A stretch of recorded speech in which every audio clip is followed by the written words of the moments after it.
Hola a todos, hoy vamos a hablar de un tema bastante importante en neurología, que son los temblor y trastornos del movimiento. Este es un tema que hay que tener ciertos principios fisiológicos y neuroanatómicos muy importantes para poder entender los trastornos del movimiento. Y volvemos a hacer el repaso que siempre hacemos de la vía motora, entendiendo que los movimientos, para su realización hay dos aspectos importantes para que esto ocurra, que son la vía piramidal y la vía extrapiramidal. La vía piramidal es aquella que hemos explicado anteriormente, donde tenemos la corteza motora a nivel cerebral, donde tenemos el muñequito que se llama el homúnculo de Penfield, que es una representación topográfica de las diferentes partes del cuerpo en la corteza cerebral. Y aquí encontramos la primera neurona de la vía piramidal, cuyo axón forma entonces esa vía piramidal que va adoptando diferentes nombres de acuerdo al lugar donde se encuentre a nivel supraganglional, por encima de los núcleos basales, se llama corona radiada. A nivel de los núcleos basales se llama cápsula interna y externa, y luego ya cuando desciende se llama pirámides, las cuales el 95% de sus fibras se cruzan hacia el otro lado hasta hacer sinapsis con la neurona motora inferior del asta anterior de la médula espinal, cuyo axón va a formar la raíz anterior o motora del nervio espinal. Hay 1% de sus fibras que no se cruzan, un 5%, y que va de forma directa. Pero bueno, la mayoría se cruzan, y ese hecho anatómico explica el por qué una lesión de este lado se manifiesta de este lado del cuerpo. Esa vía piramidal explica cómo usted pueda caminar, cómo usted pueda balancear los brazos, llevar los brazos hacia un objeto, pero nunca por esa vía piramidal usted podría hacer movimientos tan finos como aquí esta mujer que se está pintando sus pestañas de forma tan delineada, tan exacta, y obviamente con esta vía piramidal solamente pues se embarraría toda la cara, se entollaría todas las pestañas, porque los movimientos bien precisos, bien finos, es llevado por la vía extrapiramidal. La vía extrapiramidal, entonces, en este caso tenemos que conocer lo que es el mesencéfalo y lo que es la sustancia negra, la cual se encuentra en los pedúnculos mesencefálicos. Esta sustancia negra o pedúnculo mesencefálico produce una sustancia que se llama dopamina, la cual regulariza, agiliza, moviliza, lubrica los movimientos finos, dándoles rapidez y agilidad.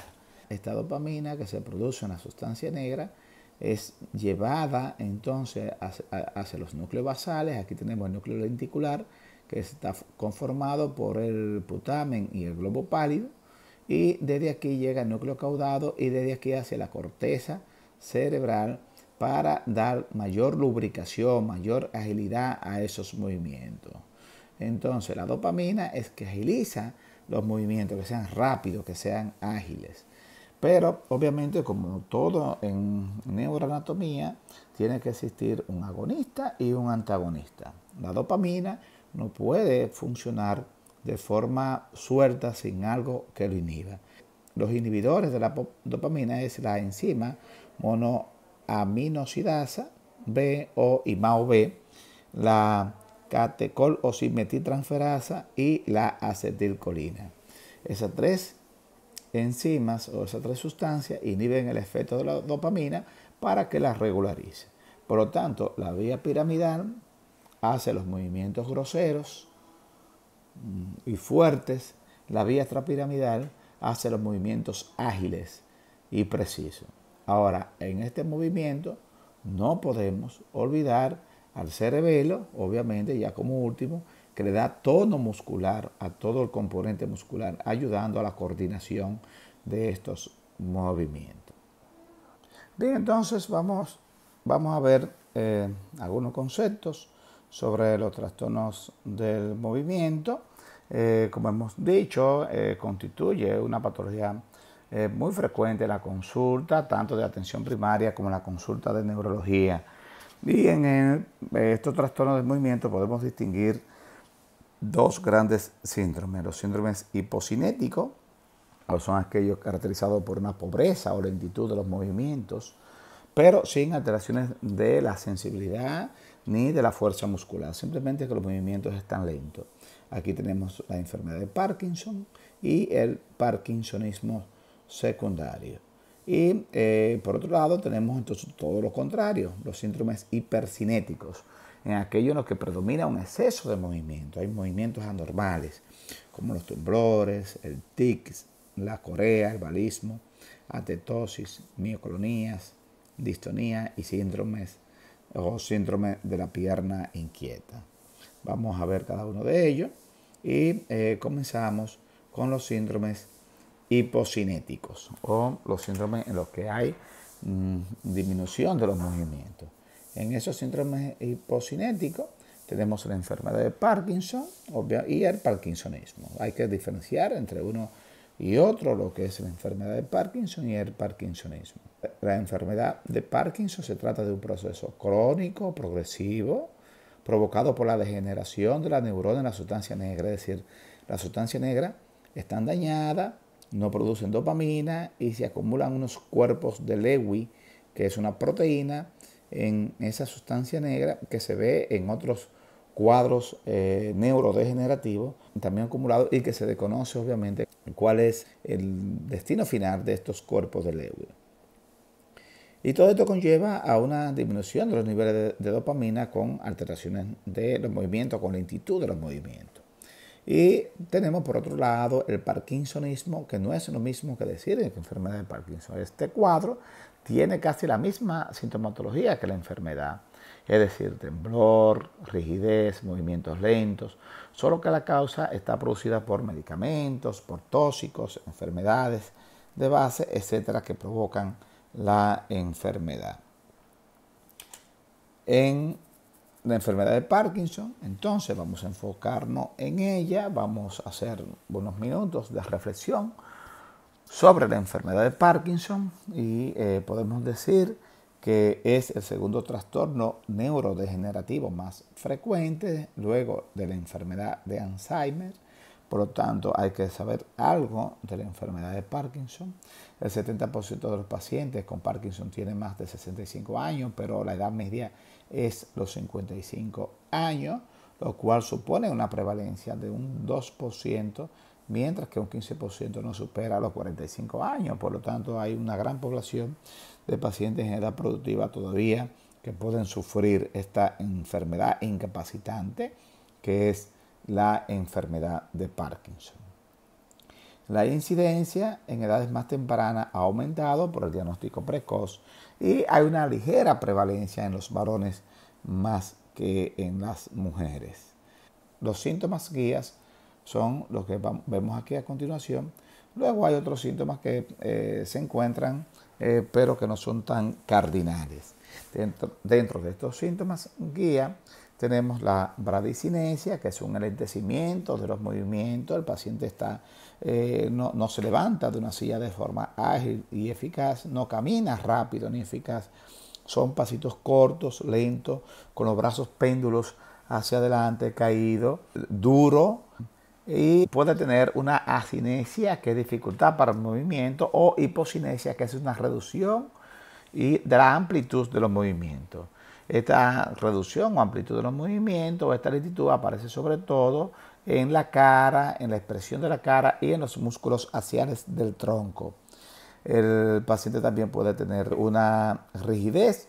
Todo esto puede conllevar a una rigidez que presenta hasta el 80% de los pacientes, con aumento del tono muscular, con lo que se llama el signo de la rueda dentada, como se ve aquí. La muñeca, por ejemplo, cuando trata de doblarla, está dura, está contracturada, y cuando el médico la extiende o la flexiona, pues es como una rueda dentada por movimientos lentos. Igual, por ejemplo, en la articulación del codo, igual en la rodilla, puede tener este signo de la rueda dentada provocado por la rigidez y provocado por aumento del tono muscular. También el paciente puede tener inestabilidad postural, se cae fácilmente.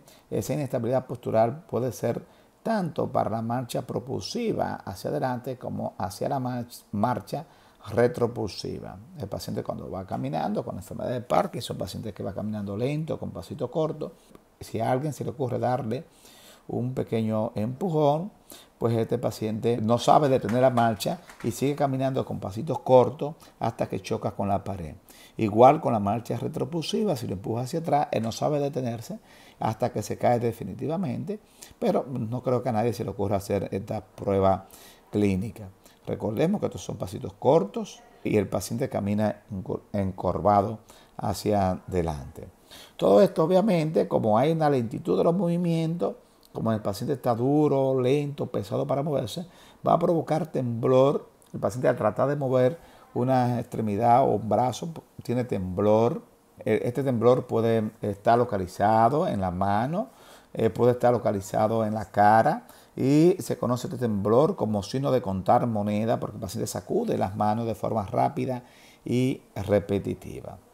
Todos estos síntomas que hemos mencionado anteriormente van a provocar alteraciones motoras, tales como hipomimia, es decir, el paciente no tiene expresión facial, tiene la comisura labial dirigida hacia abajo, tiene un rostro inexpresivo, con una tendencia melancólica, triste, tiene disminución del parpadeo, puede tener cialorrea con hipofonía, es decir, cuando el paciente habla muy bajito. Todo esto va acompañado de trastornos cognitivos, el procesamiento mental se altera, con alteraciones neuropsiquiátricas y el paciente con toda esta complejidad, hay trastorno para el habla que ya hemos mencionado con la hipofonía y puede tener trastorno para la deglución.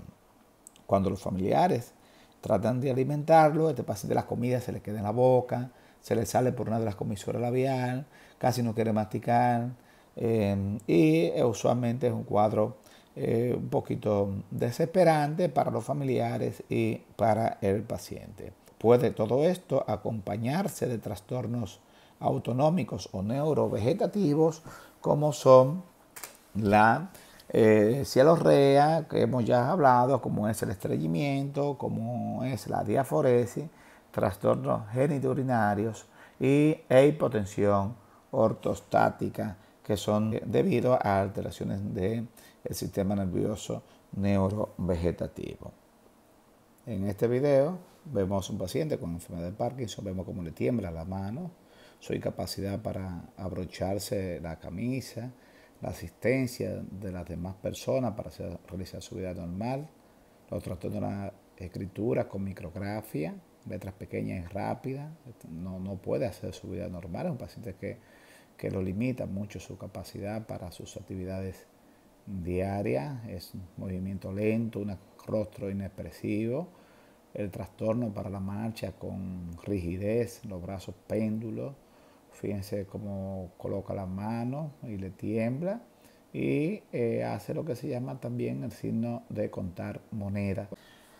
El diagnóstico de la enfermedad de Parkinson es un diagnóstico excepcionalmente clínico, no hay ningún estudio que lo compruebe. Lo vemos cuando examinamos al paciente a través de la exploración de los síntomas descritos y el interrogatorio exhaustivo de este paciente. No hay ningún tipo de analítica que te indique que el paciente tiene una enfermedad de Parkinson y la prueba de imágenes se realizan en caso de establecer un diagnóstico diferencial con otra patología. Pero la tomografía y la resonancia computarizada, lo que se ve es que hay atrofia córtico-subcortical, que pueden haber enfermedad de microvasos, pero que estos hallazgos no son patognomónicos de la enfermedad de Parkinson y se puede ver tanto en pacientes normales como se puede ver también en pacientes con otro tipo de enfermedad neurodegenerativa. Bien, ante un paciente con una enfermedad de Parkinson, con lentitud para los movimientos, cara inexpresiva, pasos lentos y cortos, rígidos, pero con temblor en una mano o temblor en la mandíbula, tenemos que hacer algunos diagnósticos diferencial con la demencia. Los cuadros demenciales pues pueden simular un Parkinson, una enfermedad de Alzheimer puede simular un Parkinson. Tenemos que diferenciarlo también del temblor esencial. Muchos pacientes de forma natural tiemblan una mano y no es una enfermedad de Parkinson, o le tiembla una pierna, que lo vamos a ver a continuación, y no es una enfermedad de Parkinson. Algunos tumores pueden debutar con algún tipo de rigidez y simular una enfermedad de Parkinson, el parkinsonismo inducido, que vamos a hablar a continuación. La hidrocefalia del adulto, que es una hidrocefalia normotensiva con una hipertensión intracraneal lenta y progresiva, que cursa con trastornos esfinterianos, espasticidad, rigidez, lentitud para los movimientos, puede simular una enfermedad de Parkinson.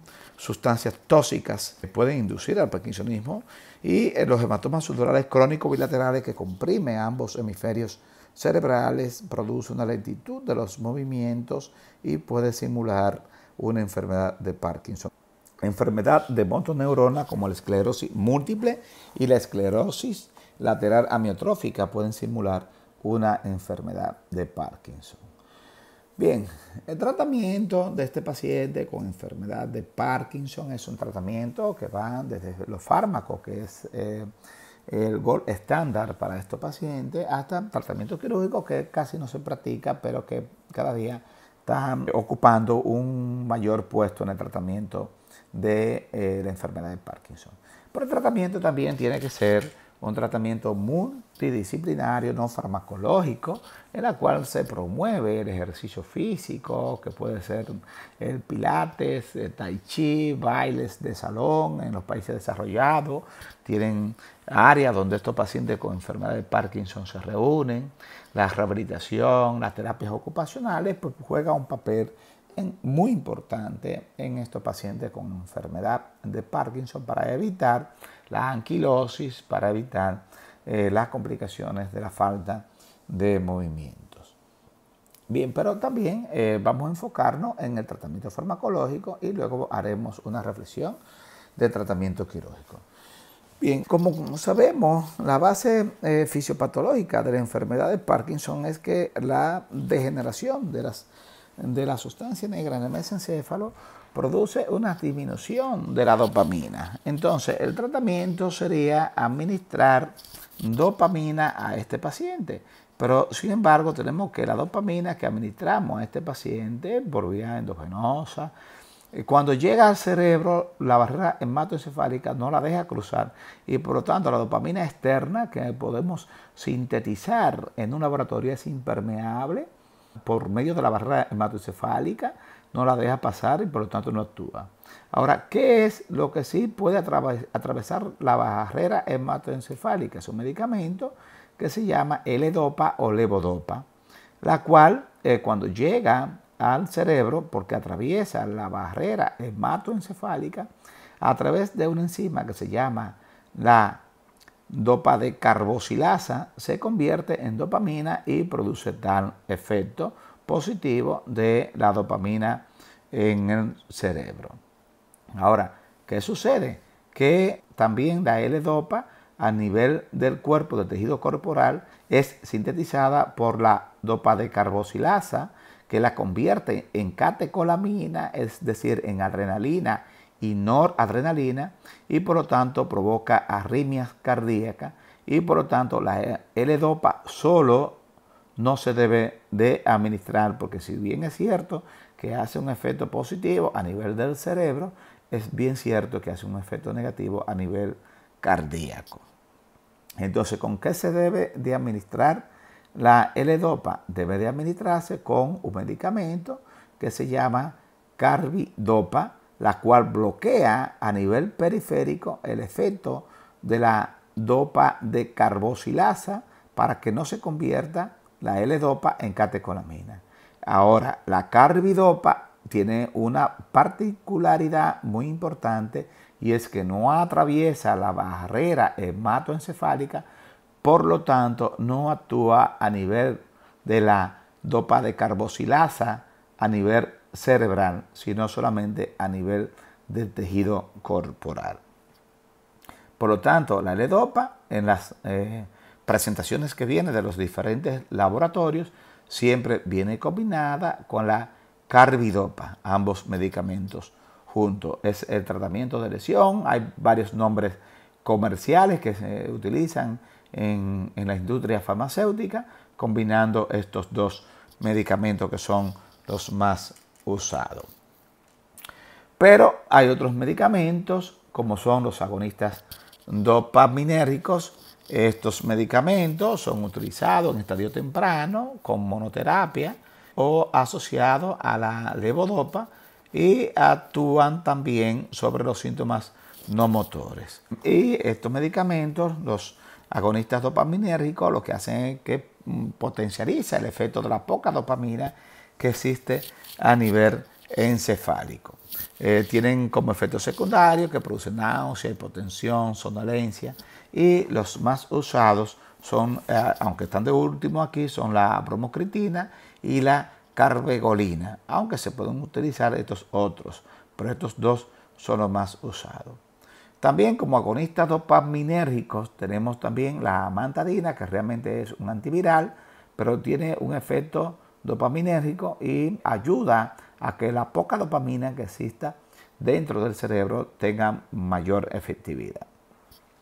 La amantadina pues solo se usa en casos leves y tiene un verdadero efecto para mejorar la discinesia.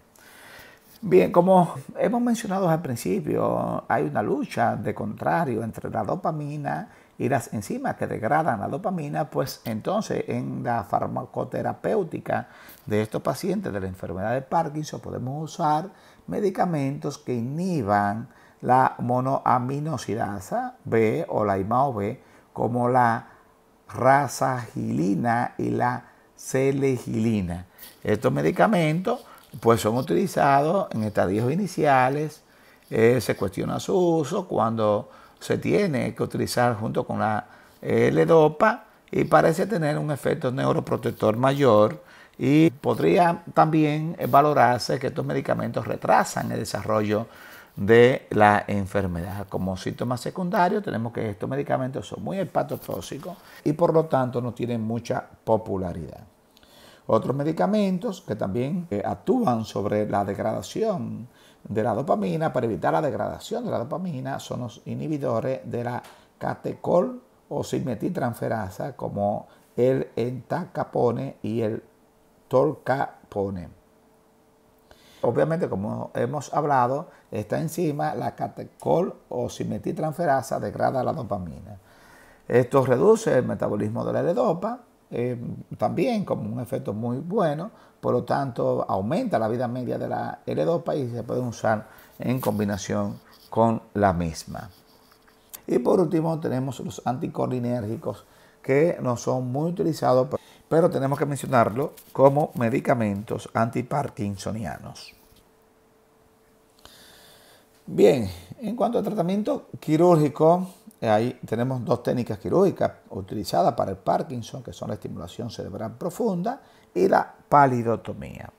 ¿Qué es la estimulación cerebral profunda? Es colocar un marcapaso en el hueco infraclavicular, como si fuese un marcapaso cardíaco, el cual emite una onda eléctrica que se transmite a través de un emisor que se coloca profundamente por vía esterotáxica en los núcleos basales, y esto estimula la producción de dopamina a través de esta estimulación. Todo esto es subcutáneo, no se ve, se puede palpar, pero no se ve. Y la palidotomía, pues una técnica más económica, ya casi no se utiliza, es simplemente provocar una lesión en ciertas zonas de los núcleos basales con el objetivo de estimular la producción de la dopamina y contrarrestar el efecto de las enzimas degradadoras de la dopamina. Ambas técnicas se utilizan en pacientes que son refractarios a tratamiento conservador con Parkinson incapacitante y severo, pero por lo usual el paciente nunca terminan de abandonar el tratamiento, y estas técnicas quirúrgicas solo ofrecen un efecto favorable que dura unos cuantos años, pero la enfermedad el paciente siempre va a padecer de forma crónica. Bien, vamos a hablar ahora de algo que es parkinsonismo.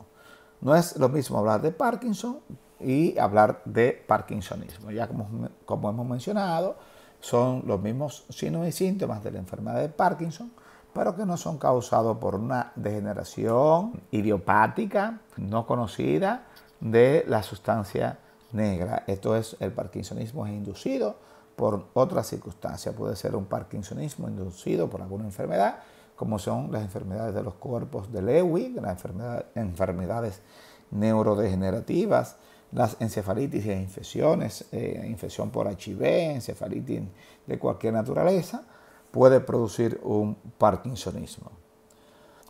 Lesiones traumáticas repetitivas, traumatismos craneales repetitivos leves, puede producir un parkinsonismo. En este caso es famoso este boxeador llamado Cassius Clay, su nombre original, pero que cuando se convirtió al musulmán se cambió el nombre por Muhammad Ali. Es un boxeador muy controvertido porque luchó mucho en Estados Unidos en los años 60, por ahí más o menos, por los derechos de las personas de raza negra, y fue objeto de mucha contradicción porque se negó a participar en la guerra de Vietnam, pues, ya que los americanos eran reclutados de forma obligatoria los que tenían edad para ir a pelear. Él se negó, diciendo que es una lucha innecesaria, que no iba a ir a otro país a matar personas inocentes, y fue objeto de controversia y es muy conocido por gran boxeador primero, segundo por lo controvertido que era y lo conflictivo, y tercero porque sufrió de la enfermedad de Parkinson. Y cuando hablamos de enfermedad de Parkinson tenemos que hablar de este boxeador, de Cassius Clay o Muhammad Ali, como él quería que lo llamara. Las infecciones, ya lo hemos hablado aquí arriba, enfermedades de la motoneurona pueden inducir a un Parkinson, accidente cerebrovascular y una enfermedad que se llama la enfermedad de Wilson, que se produce por acúmulo de cobre a nivel del cuerpo, puede dar síntomas neurológicos como parkinsonismo. De hecho, hay un Parkinson que se llama Parkinson Plus, que es que hay enfermedades neurológicas severas acompañado con síntomas de Parkinson. Pero esto lo vamos a dejar como una nota al margen. En cuanto a fármacos y tóxicos que pueden provocar el parkinsonismo, tenemos daño cerebral por anestésico. Obviamente ya estos anestésicos no se utilizan, pero luego de un procedimiento con algunos de estos anestésicos, pues podría observarse que el paciente luego del procedimiento presentaba un parkinsonismo, intoxicación por monóxido de carbono, algunos metales pesados como el mercurio puede provocar parkinsonismo, contaminantes y drogas psicoactivas pueden provocar un efecto parecido al Parkinson, que se llama parkinsonismo. Pero medicamentos que nosotros todos utilizamos con mucha frecuencia, y aquí los señalamos, 3 medicamentos que pueden provocar estos síntomas del Parkinson, son los antipsicóticos como el haloperidol, que se utiliza todos los días en los hospitales nuestros y que los estudiantes y los médicos deben de conocer. Y que cuando se presente un paciente con lentitud de los movimientos y temblor en una mano o en la mandíbula, piénsese que tiene un parkinsonismo inducido por medicamentos. Si este paciente es un paciente psiquiátrico y le están dando haloperidol, si es un paciente, por ejemplo, que tiene una alteración neuropsicológica postraumática, estuvo ingresado por un trauma severo de cráneo, y para que esté tranquilo en su casa le estaban dando haloperidol y llegó con temblor, pues piénsese que tiene un parkinsonismo inducido por este medicamento que se usa con mucha frecuencia y que nosotros usamos en bastantes ocasiones. Otro medicamento que también se utiliza mucho son los antieméticos, como la metoclopramida, puede inducir a un parkinsonismo, antivertiginosos, antimigrañosos, como la flunaricina y la sinaricina. Cada día damos recetas con estos medicamentos y no advertimos a los pacientes que puede provocarle un parkinsonismo, y hay que tomarlo en cuenta. El tratamiento del parkinsonismo, no del Parkinson, el tratamiento del parkinsonismo es tratar la enfermedad que está causando el cuadro, obviamente. Si es causado por algún tóxico, aislar al paciente de ese tóxico, de los metales pesados, por ejemplo. Y si es causado por un fármaco, retirar el medicamento. No hay que medicar al paciente para los temblores, para la rigidez. Solamente con hacer estas medidas, pues el paciente se recupera del parkinsonismo sin ningún tratamiento específico. Ya saliendo del Parkinson y los síndromes hipocinéticos, vamos a hablar entonces de los síndromes hipercinéticos, en los cuales hay movimientos exagerados. Recuerde que los síndromes hipocinéticos el movimiento es lento y los síndromes hipercinéticos los movimientos son muy activos. Dentro de ellos tenemos el temblor, los tics, la corea, el balismo, la tetosis, las mioclonías, las distonías y el síndrome de la pierna inquieta. Vamos a ver cada uno de ellos. Vamos a ver el temblor. El temblor se puede presentar de forma esporádica en cualquier paciente sin que sea una enfermedad como tal. Es un síntoma más bien y se puede clasificar de acuerdo al tipo de temblor y se puede clasificar de acuerdo al cuadro clínico en lo que aparecen. De acuerdo al tipo de temblor, el temblor puede ser un temblor en reposo o temblor en acción. Es decir, un paciente está sentado y tiene movimiento de una mano en reposo, que lo pueden tener muchas personas sin que signifique una enfermedad. Esta persona es una persona ágil, se mueve de forma adecuada, camina bien, tiene un procesamiento mental, es profesionalmente activo, sí es profesional, pero tiene ese pequeño temblor en una mano que no significa nada importante. En reposo o ya sea en acción que aparece a realizar un movimiento voluntario. Este temblor, pues entonces de acuerdo al cuadro clínico en lo que aparece, puede ser un temblor parkinsoniano, como similar al Parkinson, dentro de un parkinsonismo, pero que no es un Parkinson como tal, porque el paciente está activo, se mueve normal, trabaja, es funcional. Puede ser un temblor fisiológico que no tiene ninguna significación patológica y cesa cuando desaparece el factor estresante. Este temblor aparece, por ejemplo, en el momento de que un estudiante de medicina está en una clase de laboratorio y con unas probetas y está supervisándolo su profesor, pues por los nervios pues puede temblar. Es un temblor fisiológico que no quiere decir que tenga algún tipo de patología o enfermedad. Simplemente que hay un factor estresante que lo está desencadenando. Puede ser un temblor esencial. El temblor esencial puede aparecer entre 35 y 45 años. Es un temblor que tiene muchas personas que tiemblan una mano cuando van a escribir o algo y que se le quita por el momento. No puede mantener un pulso firme. Estas personas serán activos, obviamente, su profesión que elijan. No podrán elegir aquella que precise de movimientos bien fino, bien detallado. No todo el mundo tiene que ser cirujano o artista. Puede hacer cualquier otro tipo de profesión que no tenga que involucrar movimientos bastante finos y rápidos. Y puede afectar al 1% de toda la población en general. Puede ser esporádico, que aparece en ocasiones bajo estrés, bajo tensión. Ese temblor esencial, pero también hay familias enteras que tiemblan.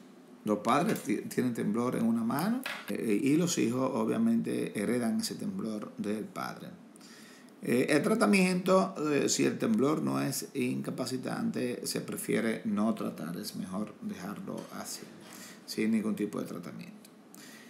Vamos a hablar ahora de los TIC. Los TIC son un verdadero problema en algunas circunstancias, otras cosas no son tan incapacitantes. Son movimientos estereotipados, significativos, que se repiten regularmente y se caracterizan porque se suprimen bajo la voluntad y aumentan con el estrés. Pueden persistir durante el sueño en muy pocos casos. Y estos tics se pueden clasificar en esporádicos y hereditarios. Hay familias que también tienen estos movimientos de la cara, por ejemplo, que cierran de forma repetitiva un ojo o estiran el cuello de forma repetitiva, extrayendo los músculos o las articulaciones del cuello.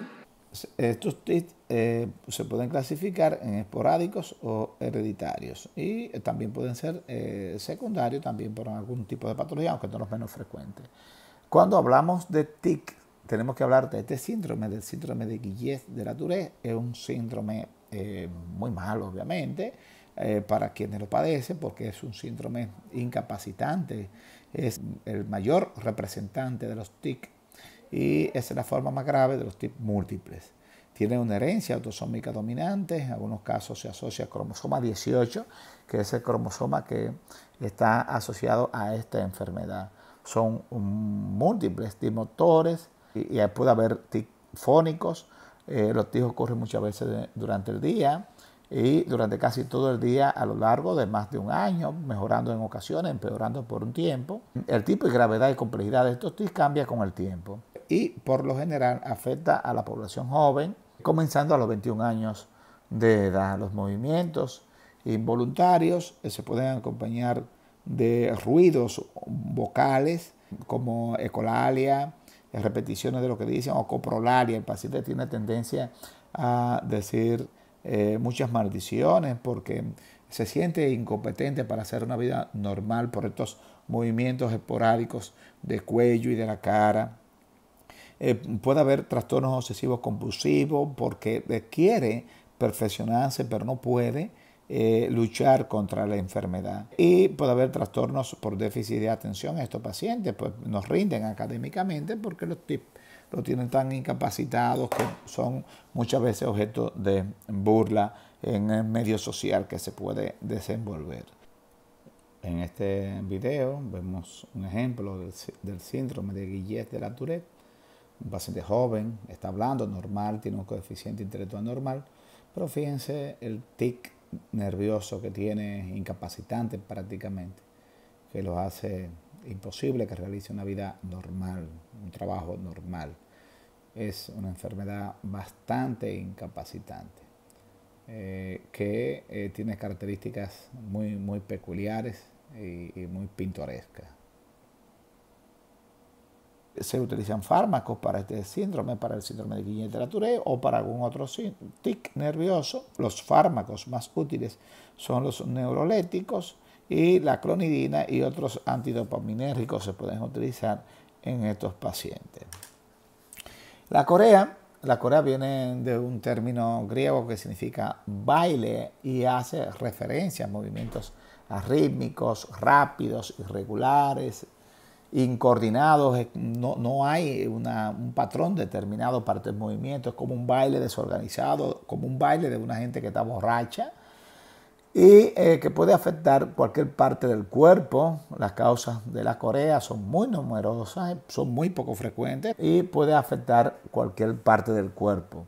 Hay un carácter hereditario y esas coreas hereditarias son la corea de Huntington, la neuroacantocitosis y el síndrome de Farr son las coreas hereditarias y en otras ocasiones pueden ser causadas por síndromes metabólicos o endocrinos como son el hiper o hipoparatiroidismo, donde hay calcificación de los ganglios basales, o en el hipertiroidismo. La vasculitis como el lupus eritematoso puede causar también algún tipo de corea, y algunos ictus o enfermedades isquémicas a nivel de los ganglios basales. El paciente puede quedar como una secuela de un ACV isquémico, una corea agregada. Puede también ser farmacológica, como la disinesias tardía secundaria a tratamiento crónico con neuroléptico, puede resultar con una corea. La enfermedad de Huntington es la forma más común de corea hereditaria. Puede debutar a cualquier edad, pero la mayor incidencia está situada entre la década cuarta y quinta, es decir, entre los 40 y 50 años. Evoluciona lentamente hacia la muerte. El paciente no va a morir inmediatamente, sino que puede tener un periodo de 10 a 25 años. Usualmente muere por la mala calidad de vida de estos pacientes que se agotan, hacen neumonía, hacen infecciones recurrentes, hasta desnutrición, depresión, hasta que definitivamente tienen una muy mala vida y mueren. Puede haber antecedentes familiares en todos los pacientes y se hereda con carácter autosómico dominante. Es decir, que hay una gran facilidad para que los grupos familiares tengan estas enfermedades cuando el padre o la madre tienen la enfermedad, y está ligada a cromosoma 4. Y esta corea se va a caracterizar por una triada que son trastornos del movimiento, como hemos hablado, con ese trastorno para la marcha arrítmica, como un borracho tambaleante, con movimientos estereotipados, hay deterioro cognitivo, el paciente no tiene buen razonamiento y hay trastornos psiquiátricos y de comportamiento que obviamente empeora la vida de estos pacientes. Vemos aquí algunos ejemplos de marcha coreica. Fíjense que es un trastorno para la marcha con un patrón no rítmico.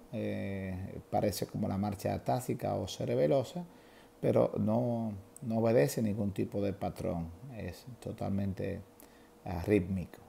Fíjense este componente de caminar, típico como de un paciente que está borracho totalmente.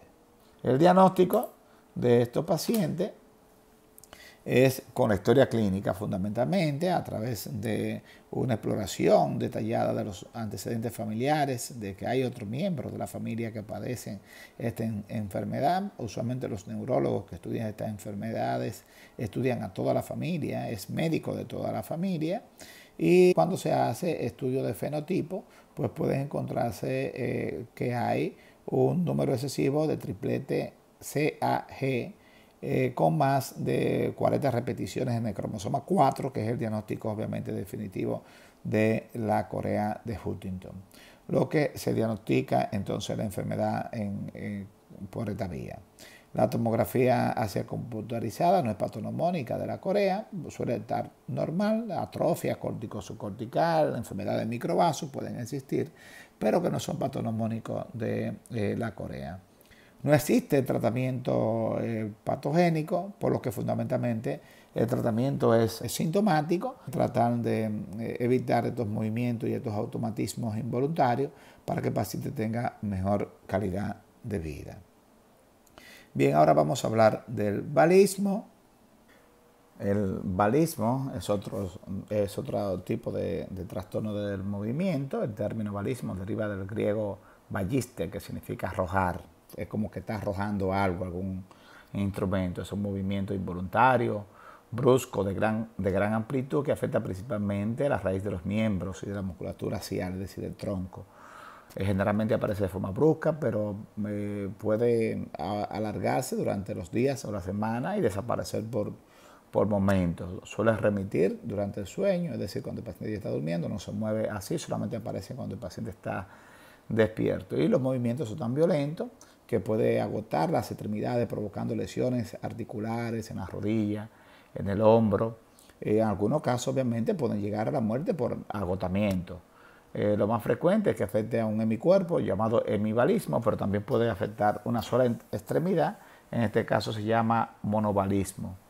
Y rara vez afecta las 4 extremidades. En este caso se llama balismo bilateral. La mayoría de los casos son secundarios a lesiones vasculares, como isquemias de los ganglios basales o de los núcleos basales, pero también pueden producir balismo en otras afecciones neurológicas, acompañando otras enfermedades. El balismo puede aparecer también dentro del contexto de una enfermedad de Parkinson avanzada. El tratamiento, si hay una lesión secundaria que lo está provocando, hay que tratar las causas que lo desencadena. Y el tratamiento sintomático se utilizan los fármacos que bloquean los receptores dopaminérgicos y los neuroléticos, como la clozapina, la risperidona y la olanzapina. Los fármacos que disminuyen la dopamina también pueden utilizarse y pueden ser efectivos también los antiepilépticos, como el ácido valproico o la gabapentina. En casos refractarios, la cirugía es una opción y se hacen talamotomía o palidotomía o estimulación talámica y palidal, que se hacen con cirugía estereotáxica y procedimientos mínimamente invasivos.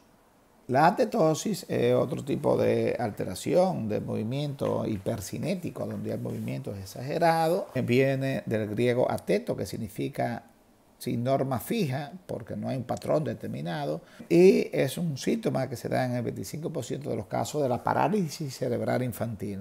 El niño que tiene esta entidad son niños que tienen una hipoxia cerebral en el nacimiento porque hubo un sufrimiento fetal. Este niño queda con una PCI o parálisis cerebral infantil, pues queda con atetosis y son lesiones en el sistema intrapiramidal que se manifiestan con movimientos lentos, involuntarios e incontrolados sin ningún objetivo.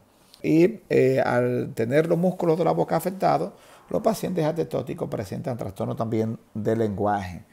La atetosis puede darse como una reacción anormal a los estrógenos o a algunos antidepresivos pueden cursar con atetosis. Ahí tenemos un ejemplo de atetosis.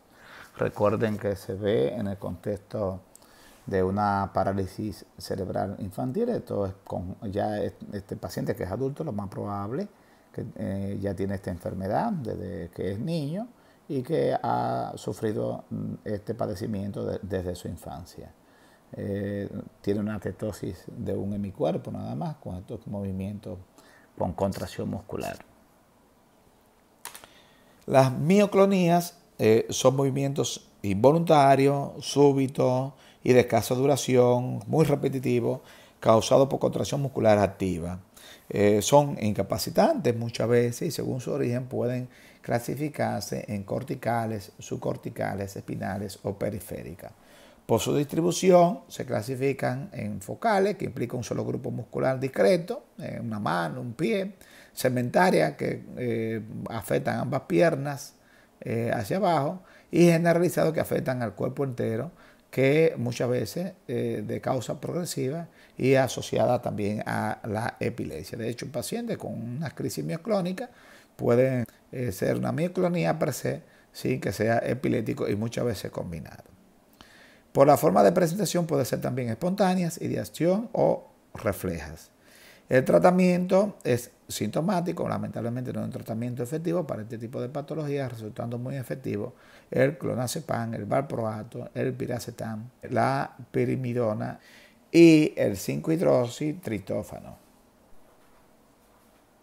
Ejemplos de mioclonía: vemos esta joven que cuando se distrae las piernas comienzan a sacudirse de forma abrupta y rítmica, muy parecido como si fuese una crisis convulsiva, pero cuando ella se concentra y pone atención, pues desaparecen las contracciones.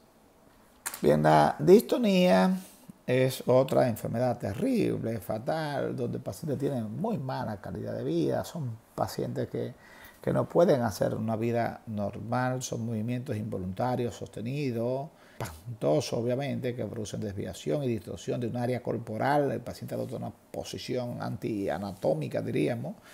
No se suprime con la voluntad, el paciente quiere no tener estos movimientos, pero aparecen en cualquier momento, lo que excluye a este paciente de su vida social.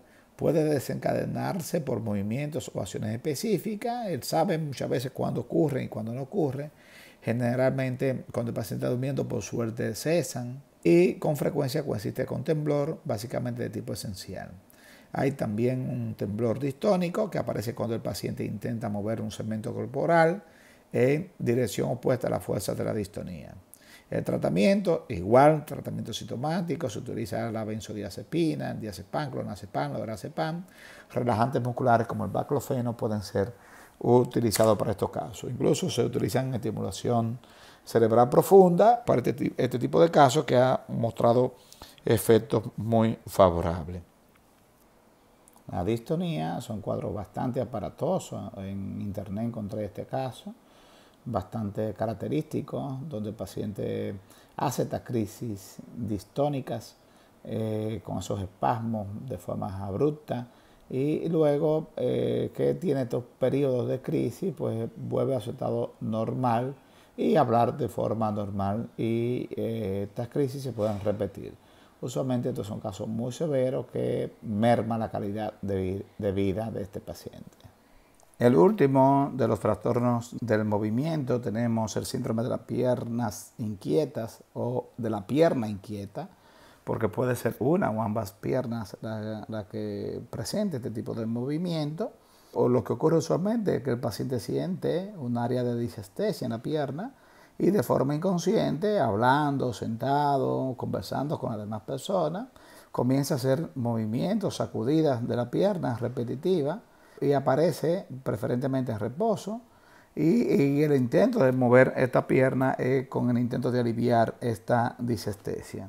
Puede aparecer durante el sueño también. La persona está durmiendo y inconscientemente mueve esta pierna durante el sueño, no se recuerda, pero realmente esto representa un fastidio muchas veces para la pareja de la persona, si está casada, si vive con otra persona y duerme en la cama con otra persona. La otra persona siente este movimiento involuntario constante durante toda la noche, pero el paciente no lo refiere ni lo siente.